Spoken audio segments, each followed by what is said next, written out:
എക്സാമിന് പാസ്സാവാനുള്ള വിദ്യ എന്താന്ന് നിനക്ക് അറിയാമോ? എനിക്കെങ്ങനെ അറിയാനാ? നീ സൂസിയോട് ചോദിച്ചു നോക്ക്. സൂസിയോ? അവളുടെ സഹായം വേണ്ടെന്ന് ഞാൻ അവളോട് പറഞ്ഞു കഴിഞ്ഞു. സൂസിയാണ് എപ്പോഴും നിറയെ മാർക്ക് വാങ്ങാറ്. പാസ്സാവാനുള്ള രഹസ്യം പറയാന്ന് പറഞ്ഞു, പക്ഷെ ഞാൻ കേട്ടില്ല. നീ പഠിച്ച് പാസ്സാവാതെ കുറുക്കു വഴിയിലൂടെ പാസ്സാവാൻ നോക്കുവാ? പഠിക്കാൻ എനിക്ക് ആഗ്രഹമുണ്ട്, പക്ഷെ എത്ര ബുക്സ് പഠിക്കാം, എവിടുന്ന് തുടങ്ങണ്ടെന്ന് എനിക്ക് അറിയില്ല. ഞാൻ പഠിച്ചാലും സീക്രട്ട് ഫോർമുല കൊണ്ട് അവളെന്നെ തോൽപ്പിക്കും.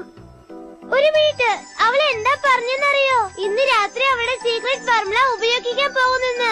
അതുകൊണ്ട് അവൾ എന്താ ചെയ്യുന്നെന്ന് നോക്കി ഞാൻ കോപ്പി അടിക്കാൻ പോവാ. ഞാനും ആ സീക്രട്ട് ഫോർമുല പഠിക്കാൻ പോവാ.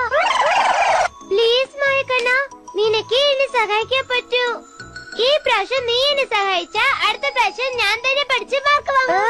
എന്നെ ഇപ്പൊ തന്നെ പഠിച്ച് പാസ്സായിക്കൂടെ? ശരി, ഇപ്പൊ നിനക്ക് എന്താ വേണ്ടത്? അത് അവളെ പിന്തുടർന്ന് അവൾ എന്താ ചെയ്യണെന്ന് നോക്കണം.